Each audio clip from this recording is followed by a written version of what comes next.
Hello everyone. CUET PG 2023 की answer की release हो चुकी है और इस पर्टिकुलर वीडियो के अंदर हम COQP 11 पेपर कोड जिसके थ्रू आपके मेनली LLB के एडमिशन्स होंगे उसकी आंसर की को डिस्कस करेंगे। तो जो भी क्वेश्चन स्टूडेंट ने मुझे भेजे जो उनको लगता है कि डाउटफुल हैं, ये क्वेश्चन गलत हो सकते हैं, उसको डिस्कस करेंगे। इसके अलावा जो एक्सपेक्टेड कट ऑफ आपकी क्या हो सकती है उसको भी हम वीडियो के एंड में डिस्कस कर लेंगे। अब देखो, वीडियो में आगे बढ़ने के पहले मैं दो तीन इंपॉर्टेंट पॉइंट्स आपको बता दूं। देखो, हर क्वेश्चन को आपको चैलेंज करने के लिए 200 रुपये लगेंगे और ये 200 रुपये आपके नॉन रिफंडेबल होंगे, यानी कि आपके जो क्लेम है कि ये इस पर्टिकुलर क्वेश्चन का आंसर ये नहीं हुआ, कुछ और होगा या फिर चारों ऑप्शन गलत हैं, तो वो आपका क्लेम सही होता है या गलत होता है उससे फर्क नहीं पड़ता। ये 200 रुपये जो है वो नॉन रिफंडेबल है, ये आपके वापस नहीं होंगे। ठीक है। इसके अलावा अगर एक स्टूडेंट किसी क्वेश्चन को चैलेंज करता है या फिर 100 स्टूडेंट किसी क्वेश्चन को चैलेंज करते हैं, उससे कोई फर्क नहीं पड़ता। एट द एंड अगर वो क्वेश्चन का चैलेंज एक्सेप्ट कर लिया जाता है और उस क्वेश्चन का जो आंसर है वो चेंज कर लिया जाता है, जैसे मान लो किसी पर्टिकुलर क्वेश्चन का आंसर पहले ए था और किसी स्टूडेंट ने उसको चैलेंज किया और उस पर्टिकुलर क्वेश्चन का आंसर अब बी हो गया, तो उस केस में जितने भी स्टूडेंट ने ए आंसर दिया होगा उसका गलत हो जाएगा और जितने भी स्टूडेंट ने बी आंसर दिया होगा उसका सही हो जाएगा। इसी तरह से अगर कोई क्वेश्चन मान लो स्क्वैश हो जाता है, यानी कि कोई क्वेश्चन ऐसा है जो क्वेश्चन ही गलत था और वो क्वेश्चन गलत हो जाता है, तो उस केस में उस पर्टिकुलर क्वेश्चन को मेरिट लिस्ट में से हटा दिया जाएगा। ठीक है। तो कहने का मतलब ये है कि सभी स्टूडेंट्स को 200 रुपये खर्च करने की जरूरत नहीं है। मैं यहाँ पे आपके साथ आंसर को डिस्कस करूंगा। उसके बाद एक जो मेरा व्हाट्सएप नंबर है वो मैंने डिस्क्रिप्शन बॉक्स में दिया हुआ है। अगर जिस स्टूडेंट ने मान लो किसी एक क्वेश्चन को चैलेंज कर दिया, आप मुझे मैसेज कर दो कि सर मैंने इस क्वेश्चन को चैलेंज कर दिया है, फिर मैं एक बाकी स्टूडेंट्स को इन्फॉर्म कर दूंगा कि ये पर्टिकुलर क्वेश्चन जो है चैलेंज हो चुका है, आपको बार बार इस क्वेश्चन को चैलेंज करके अपने पैसे बर्बाद करने की जरूरत नहीं है।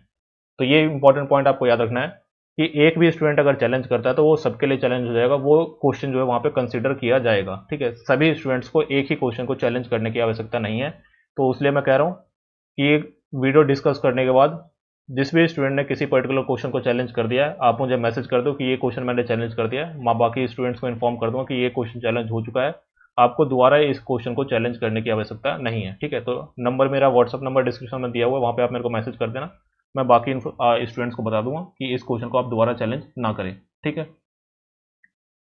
अब चैलेंज किस तरह से करना, तो उसका प्रोसीजर आपका नोटिफिकेशन में भी मेंशन किया हुआ है और यहाँ पे भी ये लिखा हुआ है, इसको आप देख सकते हो। ये आपका प्रोसीजर है पूरा चैलेंज करने का।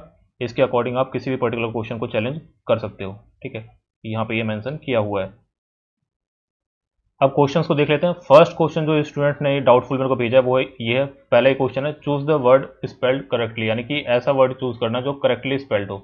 अब देखो, यहाँ पे जो आंसर इसमें दिया हुआ है वो यहाँ पे 813, यानी कि जो फर्स्ट ऑप्शन है वो यहाँ पे करेक्ट दिया हुआ है, लेकिन एक्चुअली में जो इसका आंसर है वो 814, यानी कि जो सेकंड ऑप्शन है वो करेक्ट होना चाहिए। यहाँ पे डबल जी के बाद ई आना चाहिए और यहाँ पे जो करेक्ट ऑप्शन इन्होंने दिया है डबल जी के बाद ए दिया हुआ है। ठीक है। तो सभी स्टूडेंट्स को इसको चैलेंज करने की जरूरत नहीं है। अगर किसी स्टूडेंट ने कर दिया तो आप मुझे इन्फॉर्म कर दो, मैं बाकी स्टूडेंट्स को इसको चैलेंज करने से मना कर दूंगा, क्योंकि एक स्टूडेंट चैलेंज कर देता है वही सफिशियंट रहेगा, सबको पैसे यहाँ पे वेस्ट करने की जरूरत नहीं होगी। तो यहाँ पे बिल्कुल ये जो इसमें ऑप्शन दिया हुआ है, जो आंसर दिया हुआ है इनकरेक्ट है। सही ऑप्शन यहाँ पे सेकंड वाला होगा। ये ऑप्शन जो है 814 वाला जो ऑप्शन है वो आपका करेक्ट होना चाहिए। यहाँ पे आप देख सकते हो, कहीं पे भी आप सर्च करोगे तो बेसिक चीज़ है, कहीं पे भी आप सर्च करोगे तो आपको मिल ही जाएगा कि इसका जो सही स्पेलिंग होगी वो EXA के बाद ई आना चाहिए। ठीक है। तो ये आपको ध्यान में रखना है। ये क्वेश्चन आप चैलेंज कर सकते हो, किसी एक स्टूडेंट ने चैलेंज किया तो आप मुझे इन्फॉर्म कर दो। नेक्स्ट एक ये क्वेश्चन है, क्वेश्चन नंबर 2, जो यहाँ पे replace the underline part of with the correct option, यानी जो अंडरलाइन पार्ट है यहाँ पे फेवरिंग टूवर्ड्स, इसका करेक्ट पार्ट जो यहाँ पे आपको चूज करना है। यहाँ पे स्टेटमेंट जो है ये जो आपका सेंटेंस है वो बोलता है the board is favouring towards signing off the contract with newly launch technology company. अब यहाँ पे देखो, इज इन फेवर ऑफ यहाँ पे आना चाहिए। अब यहाँ पे एक क्वेरी स्टूडेंट्स की है, जो डाउट है वो कि इज यहाँ पे भी मेंशन किया हुआ है और इसको अंडरलाइन नहीं किया हुआ है। तो अगर इसको हम यहाँ पे फिल करते हैं, इसको अगर हम यहाँ पे फिल करते हैं तो इज जो है वो 2 बार यहाँ पे आ जाएगा। इज एक बार तो यहाँ पे है ही, और दूसरा अगर हम इसको रिप्लेस करते हैं तो इज यहाँ पे 2 बार आ जाएगा। तो इस केस में ये पर्टिकुलर ऑप्शन जो है वो इनकरेक्ट होना चाहिए। यहाँ पे अगर देखें, ये आपकी क्वेश्चन आईडी है 322 और इसमें करेक्ट आंसर जो दिया हुआ है वो 831 दिया हुआ है, यानी कि थर्ड ऑप्शन जो है आपको करेक्ट दिया हुआ है। ऐसे तो ये ऑप्शन करेक्ट है, लेकिन यहाँ पे अगर इसको हम रिप्लेस करते हैं तो इज यहाँ पे 2 बार रिपीट हो जा रहा है। तो इस केस में आप चाहो तो इसको भी एक बार चैलेंज कर सकते हो, लेकिन हो सकता है कि इसको आप जो एग्जामिनर है इसको ना माने कि इतने कॉमन सेंस की बात है कि इज यहाँ पे 2 बार नहीं आएगा। लेकिन फिर भी आप चाहो तो इस पर्टिकुलर क्वेश्चन को भी चैलेंज कर सकते हो। ये क्वेश्चन इसमें ऑप्शन में तो कोई चेंजेस नहीं होंगे, हो सकता है इस क्वेश्चन को अगर ये कंसिडर करते हैं इस तरह से तो इसको क्वेश्चन कर दिया जाए, बाकी किसी एक स्टूडेंट को अगर चाहो तो इसको आप चैलेंज कर सकते हो। नेक्स्ट आपका क्वेश्चन है क्वेश्चन नंबर 36। अब यहाँ पे क्वेश्चन नंबर जो आपके सीरियल नंबर में हो सकता है डिफरेंट हो, यहाँ पे क्वेश्चन आईडी के अकॉर्डिंग आपको जाना है। इसकी जो क्वेश्चन आईडी है वो 367 है और इसमें जो करेक्ट आंसर दिया हुआ है 007, यानी कि थर्ड ऑप्शन जो है 77 यहाँ पे करेक्ट आंसर दिया हुआ है। अब देखो जनरली तो ये क्वेश्चन आपको ठीक लगेगा, जब इसको आप सॉल्व करोगे तो आप ठीक लगेगा, लेकिन एक यहाँ पे दिक्कत है, उस दिक्कत को मैं आपको समझाने की कोशिश करता हूँ। यहाँ पे देखो क्वेश्चन ये बोल रहा है the batting average of 20 innings of a cricket player is 25 run, the highest score is an innings exceeds his lowest score by 86 runs. If these two innings are excluded, the average score remaining 18 innings is 24 runs. Find the highest score in the innings. तो सीधी सीधी कहने की बात यह है कि पहले 20 innings के अंदर जो एवरेज स्कोर था वो 25 था। पहले 20 इनिंग्स में जो एवरेज स्कोर था वो 25 रन था, यानी कि इस केस में देखें तो आपके जो टोटल रन यहाँ पे स्कोर होंगे वो 20 इंटू 25 यानी कि 500 रन जो है 500 रन यहाँ पे टोटल स्कोर हो रहे हैं। अब दूसरे में इन्होंने क्या बोला है कि जो दो स्कोर्स हैं ऊपर वाला और नीचे वाला उसको हमने एक्सक्लूड कर दिया, तो यहाँ पे टोटल इनिंग्स हो गई हैं हमारी 18 और इस केस में हमारा एवरेज बन रहा है 24।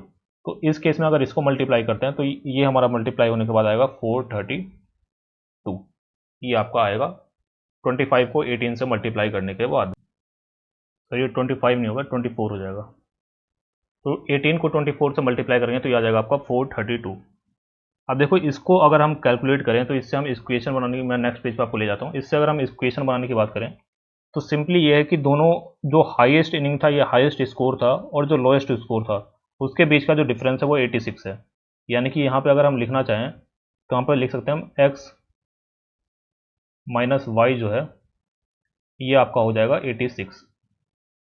अब देखो दूसरी इक्वेशन हम बनाने की ट्राई करें तो यहाँ पे हम ये बना सकते हैं कि x प्लस वाई जो है वो 500 है। x प्लस वाई जो है इसको हम निकालने की कोशिश करें तो ये आपका आ जाएगा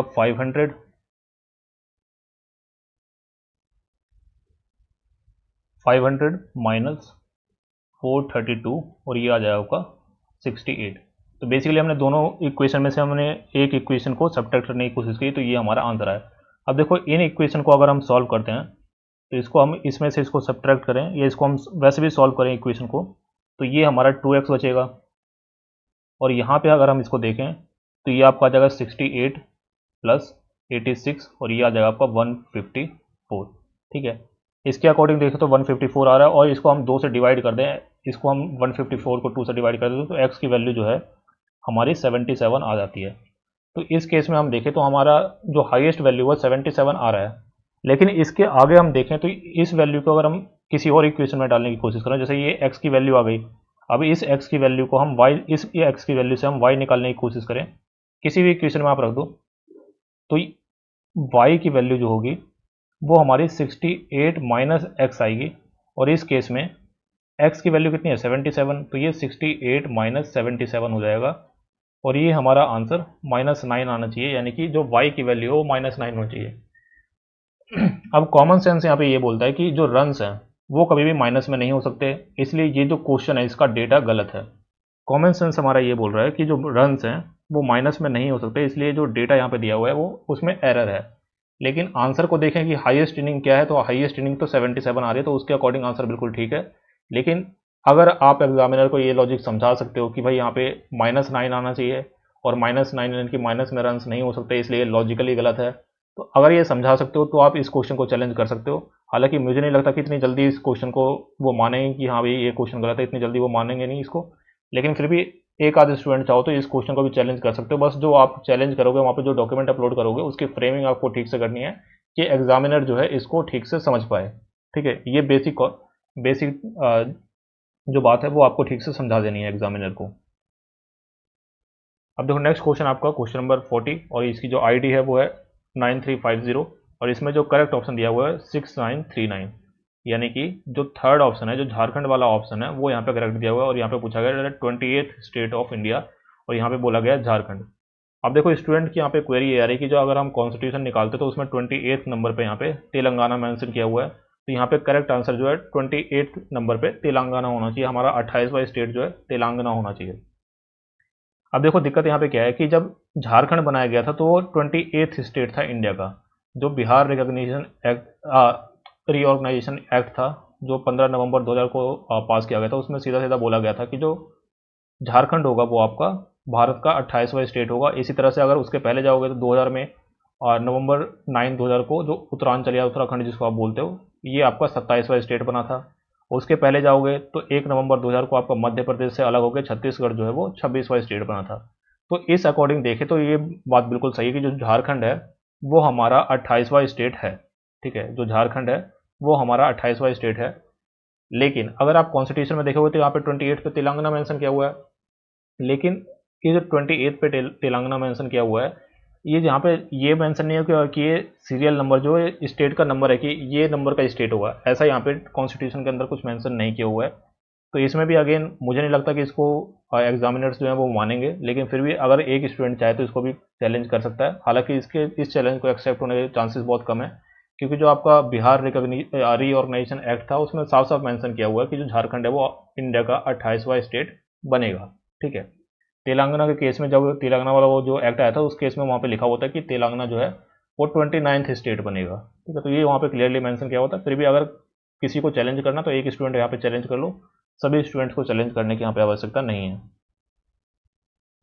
नेक्स्ट आपका क्वेश्चन है, क्वेश्चन आईडी है यहाँ पे 9346 और यहाँ पे करेक्ट आंसर दिया हुआ है 6923, यानी कि जो थर्ड ऑप्शन है वो यहाँ पे करेक्ट दिया हुआ है रॉ कॉटन।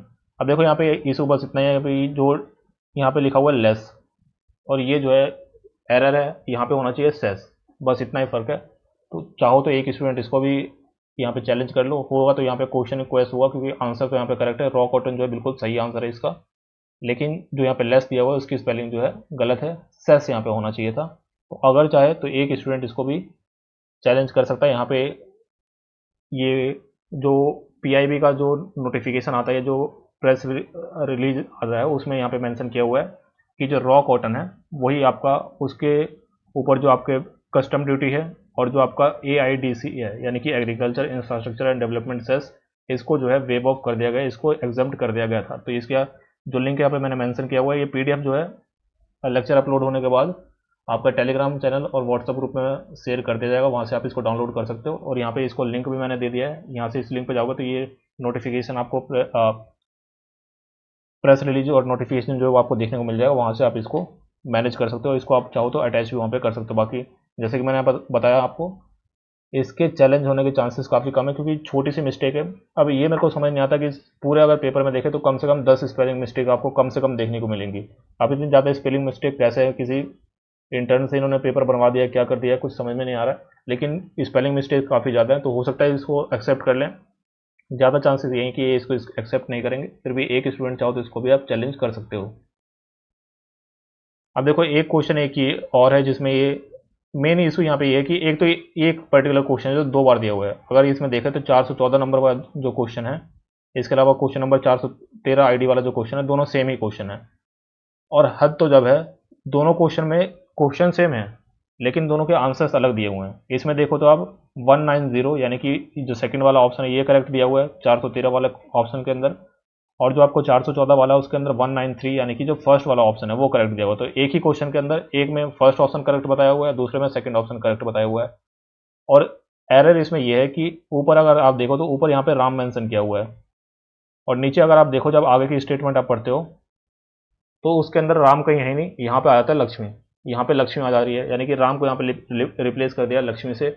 उसके बाद भी इसमें काफ़ी सारी गलतियाँ, उसके बाद भी ये फर्स्ट वाला ऑप्शन है, ये तो आंसर नहीं बन रहा। ठीक है, अब देखो यहाँ पे एक बार मैं क्वेश्चन आपको समझा देता हूँ, उसके बाद आप चाहो इसको तो आपको चैलेंज करना ही है, दोनों क्वेश्चन को आप चैलेंज करो, कोई एक स्टूडेंट कर लो, दोनों क्वेश्चन को आप चैलेंज करो। मोस्ट प्रोबेबली ये क्वेश्चन जो है क्वेश्चन हो जाएंगे आपके। बाकी मैं एक बार आपको क्वेश्चन क्या कह रहा है उसको समझाने की कोशिश। तो क्वेश्चन यहाँ पे बोल रहा है, Ram Sam Pinky Naresh Meeta Mahesh are sitting in a row facing north, Pinky is the neighbour of Sam and Lakshmi, Naresh is four to the right of Mahesh, Meeta is immediate right of Naresh, who are the left of Pinky. तो यहाँ पे पहले हम देख लेते हैं, राम को हम लिख लेते हैं R, Sam को लिख लेते हैं S, पिंकी को P नरेश को N, मीता को MI और महेश को MA, ये हम लिख लेते हैं। अब यहाँ पे देखो फर्स्ट स्टेटमेंट बोल रहा है Pinky is the neighbour of Sam and Lakshmi, यानी कि जो पिंकी है, यहाँ पे मान लो ये हमारी पिंकी है। पिंकी जो है नेबर है किसकी, शाम एंड लक्ष्मी की। अब नेबर का मतलब क्या है, या तो इस साइड होंगे या तो इस साइड होंगे। यहाँ पे हम ये बना देते हैं इस तरह से स्केल, तो ये हमारी पिंकी बैठ गई। अब इसके नेबर में देखें तो नेबर में या तो श्याम होगा या लक्ष्मी होगा, तो यहाँ पे हम या तो श्याम या लक्ष्मी, और यहाँ पे भी ऐसे कर लेते हैं या तो श्याम या लक्ष्मी, इन दोनों में से कोई एक हो सकता है दोनों तरफ। अब नेक्स्ट यहाँ पे बोल रहा है Naresh is fourth to the right of Mahesh. Naresh जो है फोर्थ है महेश के राइट में, यानी कि अगर हम महेश को यहाँ पे बिठा दें तो नरेश जो होगा इसके फोर्थ राइट में होगा, यानी फर्स्ट सेकंड थर्ड फोर्थ, यहाँ पे हमें नरेश को बैठाना पड़ेगा। फिर आगे दिया हुआ Mita is the immediate right of Naresh. Mita जो है नरेश के इमीडिएट राइट में है, तो यहाँ पे नरेश यहाँ पे बैठा हुआ है, इसके इमीडिएट राइट में हम मीता को बिठा देते हैं, यहाँ पे मीता आ गई। तो बेसिकली ये हमारा टेबल बन रहा है। अब यहाँ पे पूछा जा रहा है who are the left of Pinky, Pinky के लेफ्ट में क्या है, तो पिंकी के लेफ्ट में या तो आपका सुरेश होगा और लक्ष्मी, इन दोनों में से कोई एक हो सकता है। सॉरी, पिंकी के लेफ्ट में आपका एक तो महेश तो पक्का होगा, पिंकी के लेफ्ट में महेश तो आपका पक्का है। उसके बाद दूसरा यहाँ पे या तो शाम होगा या तो लक्ष्मी होगी, या तो शाम होगा या तो लक्ष्मी होगी। अब देखो लक्ष्मी तो यहाँ पे है, महेश और श्याम ऑप्शन में है लेकिन लक्ष्मी ऑप्शन में नहीं, तो यहाँ पे सेकंड ऑप्शन जो है ये करेक्ट होना चाहिए। लेकिन ये जो क्वेश्चन नंबर जो ID है 413 है, इसमें तो ये दिया हुआ करेक्ट है, लेकिन जो पिछला वाला क्वेश्चन था 414 उसमें आपका फर्स्ट वाला दिया हुआ था, तो ये तो 100% इनकरेक्ट है। ये वाला थोड़ा करेक्ट लग रहा है, लेकिन इसमें भी एक गलती तो इन्होंने की है कि राम की जगह यहाँ पे लक्ष्मी आ गई है। तो यहाँ पे मेरे हिसाब से दोनों क्वेश्चन क्वेश्चन होने चाहिए, दोनों क्वेश्चन यहाँ पे गलत होने चाहिए, क्योंकि डेटा ही बिल्कुल यहाँ पे गलत दिया हुआ है। तो इन दोनों क्वेश्चन को आप रिपोर्ट करो, दोनों क्वेश्चन को आप चैलेंज करो, एक ही स्टूडेंट कर लो कोई, बाकी जो स्टूडेंट करेगा वो मेरे को मैसेज कर दो, मैं बाकी स्टूडेंट को इन्फॉर्म कर दूंगा कि ये पर्टिकुलर क्वेश्चन चैलेंज हो गया, अब आपको इसको दोबारा चैलेंज करने की जरूरत नहीं है। ठीक है, तो ये क्वेश्चन आपका गलत है, मैंने समझा दिया आपको किस तरह से गलत है। अगर इन केस मान लो हम इतना दिमाग लगा भी लें कि हम राम को लक्ष्मी से रिप्लेस कर देंगे, तो उस केस में भी जो सेकंड वाला ऑप्शन है ये तो थोड़ा सेंस बना रहा है, लेकिन अगर पूरी पिक्चर हम देखें तो दोनों क्वेश्चन हमारे गलत होने चाहिए।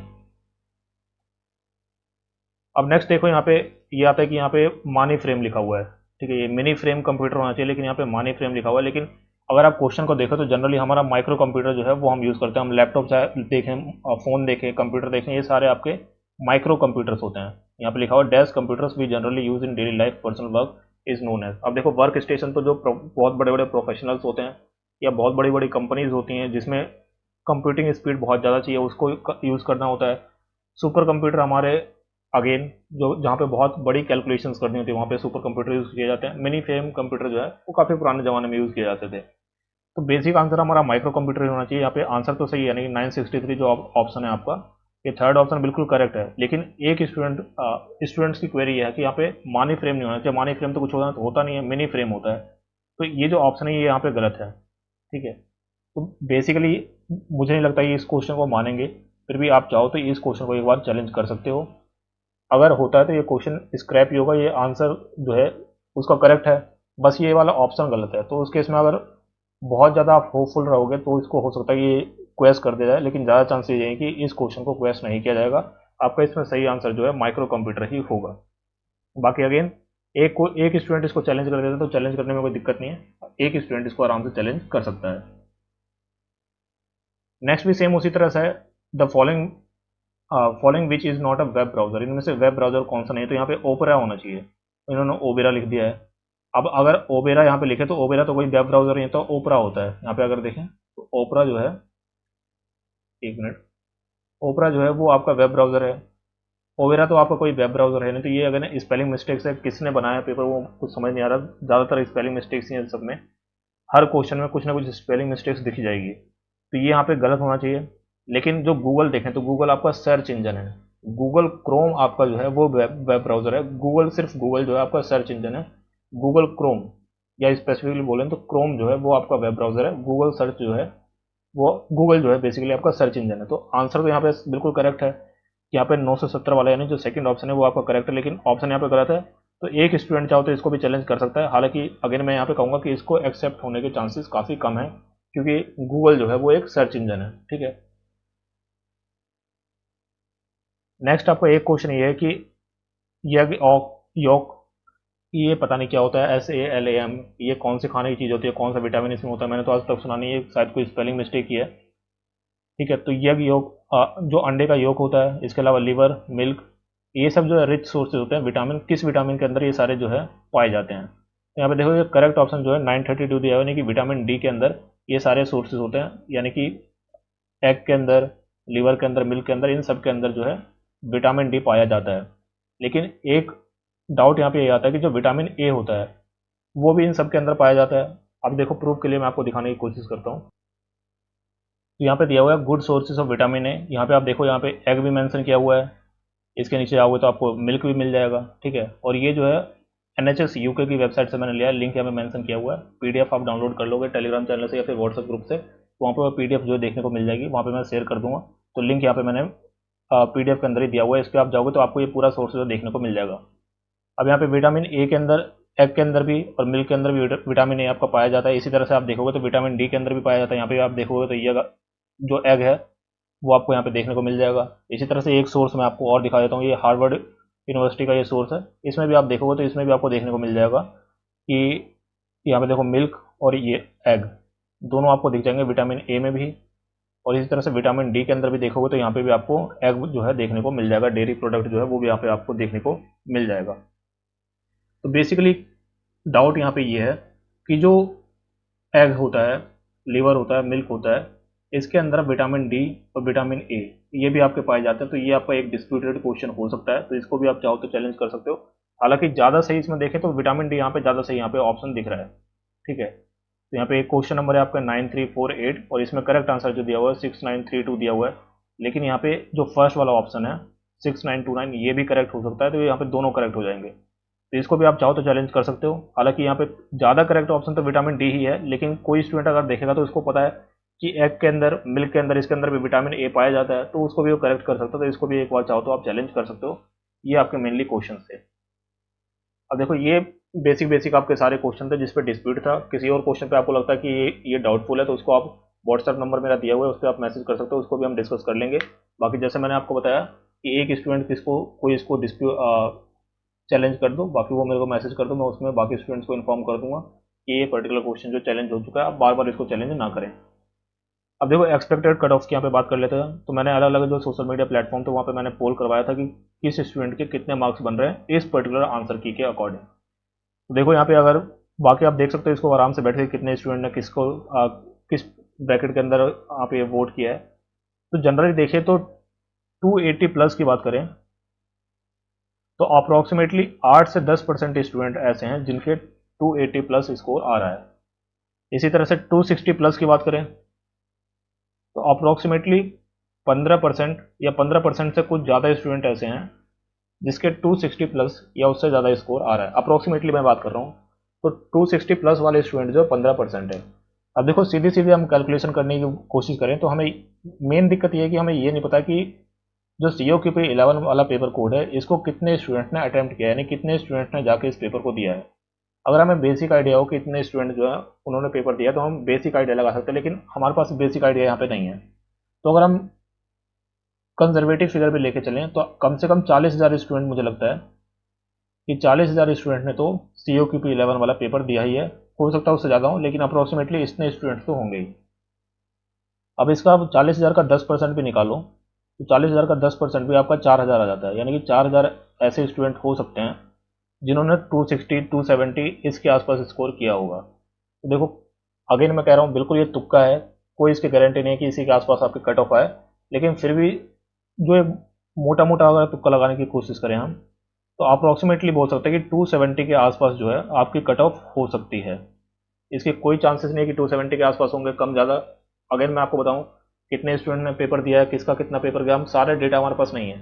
तो अप्रॉक्सीमेटली हम बोल सकते हैं कि 270 के आसपास आपकी जनरल कैटेगरी कट ऑफ हो सकती है। बाकी अगर रिजर्व कैटेगरी में आप जाओगे तो अगर EWS में आप हो तो हो सकता है आपकी 250 के आसपास हो जाए, OBC में हो तो 240 के आसपास आपकी कट ऑफ हो जाए, 240 230 ऐसे आपकी कट ऑफ आए। इसके अलावा SC ST में हो तो हो सकता है आपकी 170 180 इसके आसपास आपकी कट ऑफ आए।